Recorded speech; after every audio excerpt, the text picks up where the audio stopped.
Nederlands. Extra Journaal. Vers van de pers. Welkom bij Extra Journaal. Fijn dat u weer kijkt. We hebben het belangrijkste nieuws van Curaçao en omstreken op een rijtje gezet. En we beginnen met het volgende bericht. Medicijnen rechtstreeks in India kopen. Dat heeft de minister van Volksgezondheid, Javier Silvania, tegen de Extra gezegd. Hij onderzoekt de mogelijkheid om generieke medicijnen uit India te importeren. En daarbij wordt samengewerkt met de Indiase gemeenschap op Curaçao. Dat heeft te maken met het sluiten van een Memorandum of Understanding op het gebied van volksgezondheid met India. Daarover heeft de ministerraad eerder deze maand haar akkoord gegeven. Die overeenkomst moet nog getekend worden, maar Silvania zegt tegen de krant: India is een land waar generieke geneesmiddelen worden geproduceerd en het zou gunstig zijn als Curaçao die rechtstreeks vanuit de fabriek zou importeren. Dan gaan we naar RKCS reageert op commotie. Dat gaat over het Rooms-Katholiek Centraal Schoolbestuur. Die heeft antwoord gegeven op vragen die de ronde doen over een incident vorige week bij het Radulfus College. Daar is een leerlinge van het schoolgebouw gesprongen.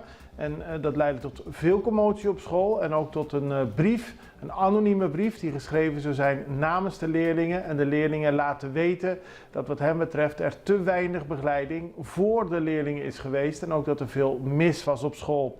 Rooms-Katholiek Schoolbestuur heeft laten weten dat de leerlingen klagen, maar dat er volgens het schoolbestuur voldoende ruimte is geboden om de leerlingen te ondersteunen.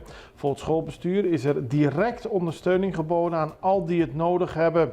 Er is een persoonlijke hulpondersteuning gegeven met waar nodig doorverwijzing naar externe professionals. Het Rooms-Katholiek Schoolbestuur, het Rooms-Katholiek Centraal Schoolbestuur, geeft geen details over wat zich precies heeft voorgedaan en vraagt iedereen om de privacy van de leerlingen en haar familie te respecteren. Normaal gesproken wordt er in de media niet gepraat over zelfmoordpogingen. In dit geval ontstond er de actie nadat er veel commotie ontstond omdat de leerlingen aanwezig waren bij het geval en ze zich afvroegen waarom krijgen wij niet meer hulp. Het Rooms-Katholiek Schoolbestuur zegt dat er juist van alles is gedaan om de leerlingen op te vangen. Man wil aanpak bullying op scholen. Het ligt in het verlengde dat de fractie van de partij MAN een brief heeft gestuurd aan de minister van Onderwijs, Sitré van Heijdorren. Daarin vragen ze om onderzoek naar het incident op het Radulfus College vorige week. Statenlid Giselle McWilliam wil dat de minister onderzoekt wat er is gebeurd, maar ook een onderzoek doet naar beschuldigingen die zijn geuit in een anonieme brief. Daarin wordt gesteld dat docenten leerlingen zouden pesten en intimideren. Volgens de MAN-fractie beperkt de situatie zich echter niet alleen tot het Radulfus College, maar is het probleem van pest op onze scholen veel breder en ernstiger. En ze verwijzen daarbij naar een rapport van de University of Curaçao, waarin staat dat er veel gepest wordt op de scholen. Straf geëist tegen conciërge, dat was een zaak die gisteren in de rechtbank zich afspeelde.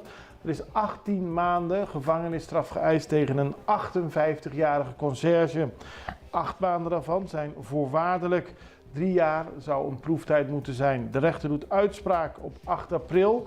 Maar het gaat om een inmiddels 58-jarige man die een jongen op een basisschool, die toen 12 en 13 jaar oud was, filmpjes zou hebben gestuurd van zijn geslachtsdeel, seksueel getinte filmpjes zou hebben verstuurd. Maar in de rechtbank ontkende hij alles.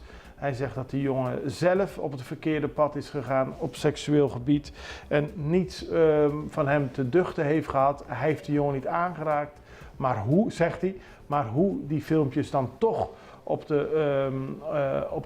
de telefoon van de jongen zijn gekomen, kan hij niet verklaren. Het Openbaar Ministerie gelooft de man niet en denkt dat hij daadwerkelijk die filmpjes van zichzelf naar de jongen heeft gestuurd. Daarom deze strafeis en op 8 april doet de rechter uitspraak. Het parlement praat over luchtkwaliteit. Dat was een vergadering van het parlement gisteren op Curaçao, waarin gesproken is over de landsverordening luchtkwaliteitseisen. Veel parlementariërs hebben aangegeven dat ze een bredere milieuwet willen en ook willen ze meer aandacht voor bijvoorbeeld drinkwater en de gesteldheid van de zeebodem. Ook zouden ze meer andere milieugroeperingen willen horen die zich zorgen maken over ontwikkelingen op het gebied van milieu op Curaçao. Gisteren spraken Gabrielle Murray en Eva Hendricks van Wetgeving en Juridische Zaken over de nieuwe wet. En dan voetbal. Bazoer houdt de deur open. Dat gaat om de voetballer Richetli Bazoer, die nog overweegt om deel te gaan uitmaken van de Curaçaose selectie. Bondscoach Dick Advocaat wil de speler toevoegen aan zijn team. De centrale verdediger, die nu bij AZ speelt, heeft laten weten dat hij nog geen nee heeft gezegd. De deur staat volgens hem open. Hij heeft met de advocaat gesproken en denkt nog na. Momenteel is de Curaçaose selectie op trainingskamp in Turkije. Voor Bazoer is dat nog veel te vroeg. Maar wellicht dat hij later wel zou aansluiten bij de nationale selectie. En Klein Curaçao is weer opgeruimd. Al 9 jaar lang worden er opruimacties georganiseerd door Curaçao Clean-up. In een van die eerste acties werden, schrik niet, 1100 volle vuilniszakken vol troep van Klein Curaçao gehaald. Afgelopen zondag werd er weer opgeruimd en toen waren het maar 28 volle vuilniszakken. Heel veel dopjes, stokjes van lollies en ijsjes en dat soort zaken werden opgeruimd. En er werd samengewerkt met de Mermaid en de Miss N en daarmee is Klein Curaçao weer schoon. Dit was tot nu toe de belangrijkste nieuwsberichten van vandaag. 7 in totaal. We hebben nu een break en komen nu en daarna terug met meer nieuws.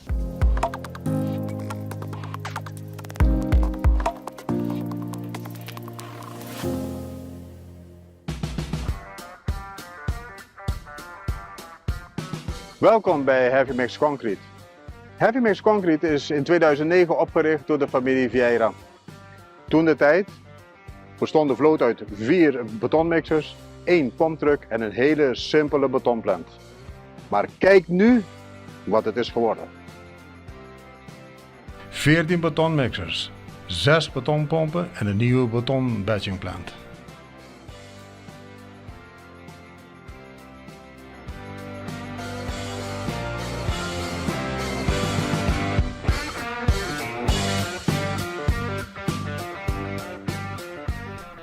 Bij onze nieuwe batchingplant vindt de menging plaats in de mixer van de betoncentrale en niet in de truckmixer.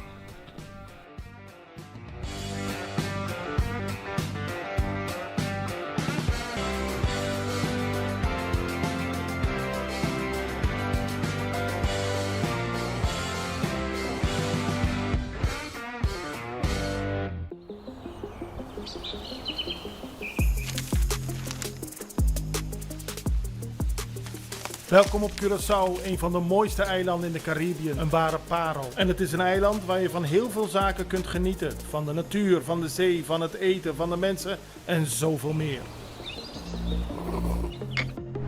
Curaçao is een eiland waar heel veel gebeurt op het gebied van politiek, cultuur, sport en zoveel meer. En Extra Journaal brengt het belangrijkste nieuws van Curaçao. Maar we hebben ook aandacht voor al het nieuws op Bonaire en Aruba en op de bovenwinden, Saba, Sint Maarten en Sint Eustatius. En we belichten al het nieuws van alle kanten. Het nieuws is duidelijk, actueel en vers van de pers. Extra Journaal, elke werkdag op Salto. Op Curaçao zijn we de hele dag bezig met het maken van Extra Journaal. Volg ons op je favoriete Amsterdamse zender, Tauro.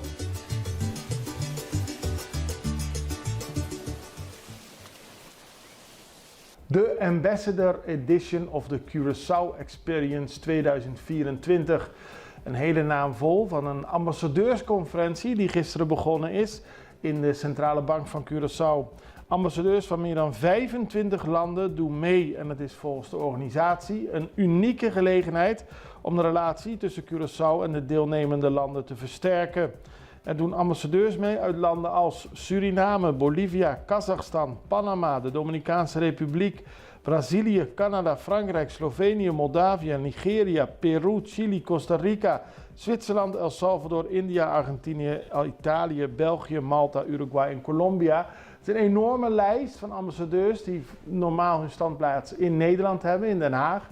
En nu voor deze keer met z'n allen naar Curaçao komen en van de gevolmachtigde minister van Curaçao in Nederland onder meer te horen krijgen wat er allemaal voor mogelijkheden zijn op Curaçao. De gevolmachtigde minister van Curaçao in Nederland is Carlsen Manuel. Hij sprak natuurlijk de ambassadeurs toe, maar ook minister-president Pik Pisas. Er worden ook trips georganiseerd voor de ambassadeurs. Ze zijn onder meer naar het Windmolenpark geweest. De Curaçao Refinery Utilities, Bullenbaai, Refineria di Curaçao. Ze zien van alles op Curaçao. En er zou meer samenwerking uit voort moeten vloeien. Het officiële programma duurt tot en met aanstaande donderdag.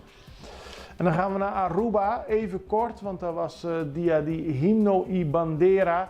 Daar waren verschillende ministers van Curaçao aanwezig.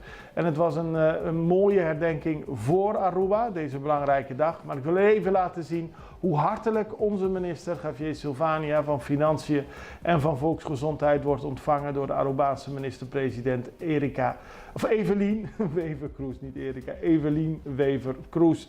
Er sprake van een goede band tussen de minister-president en de Curaçaose minister.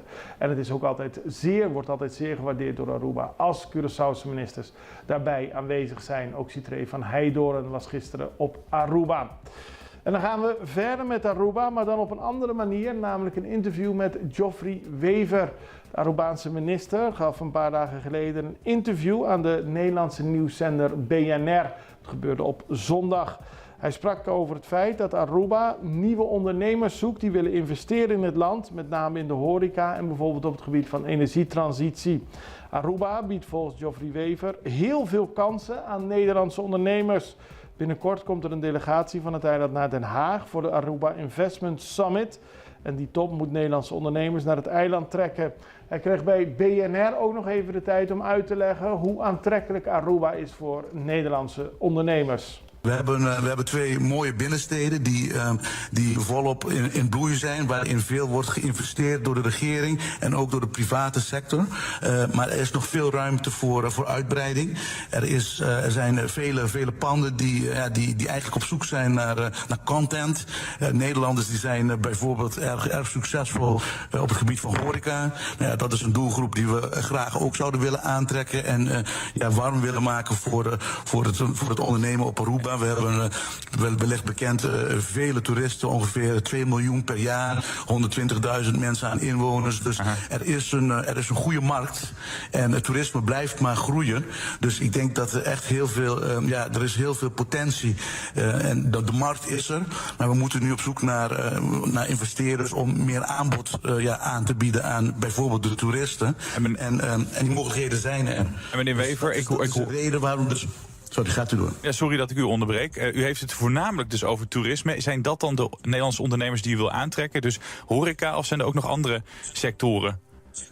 Nee, er zijn zeker nog andere sectoren. Kijk, qua toerisme, we zijn bijvoorbeeld niet meer op zoek naar ontwikkelaars van hotels. Want we hebben al voldoende goede hotels. Maar we zijn nu op zoek naar echte horeca-ondernemers die zin hebben om in de binnensteden van Aruba aan ontwikkeling te doen. Maar we zijn ook op zoek naar investeerders op het gebied van de energietransitie, agrarisch ondernemerschap, sustainability, dus duurzame ontwikkeling in de breedste zin van het woord. En dan gaan we naar Cuba, een hele vervelende situatie voor de bevolking die al wekenlang grote delen van de dag en nacht zonder stroom zit en ook water is een probleem.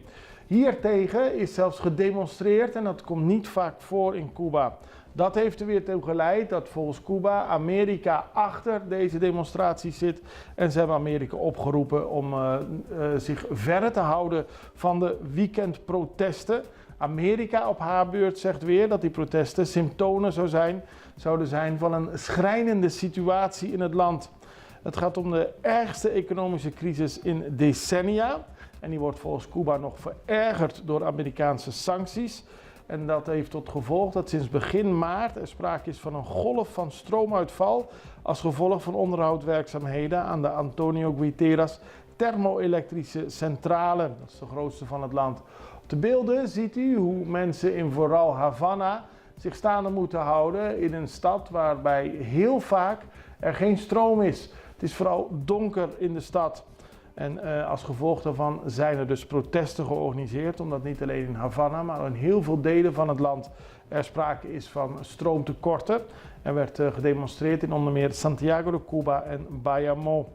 De situatie is verergerd door het gebrek aan brandstof die is nodig voor elektriciteitsopwekking. Daardoor hebben sommige gebieden per dag wel 14 uur stroomuitval. Dat betekent dus maar 10 uur stroom per dag. De Cubaanse minister van Buitenlandse Zaken heeft Washington opgeroepen zich niet te bemoeien met interne aangelegenheden. En ook stelde Cuba dat Amerika mede verantwoordelijk is voor de moeilijke economische situatie waar Cuba doorheen gaat. 6 decennia lang zijn er al sancties van Amerika op Cuba en die zijn ontworpen om de economische capaciteit van het land te vernietigen. Aldus Cuba. Treurige situatie en daarmee zijn we aan het einde gekomen van deze aflevering van Extra Journaal. We zijn er morgen weer met meer nieuws en ik hoop dat u er dan ook bent. Tot ziens!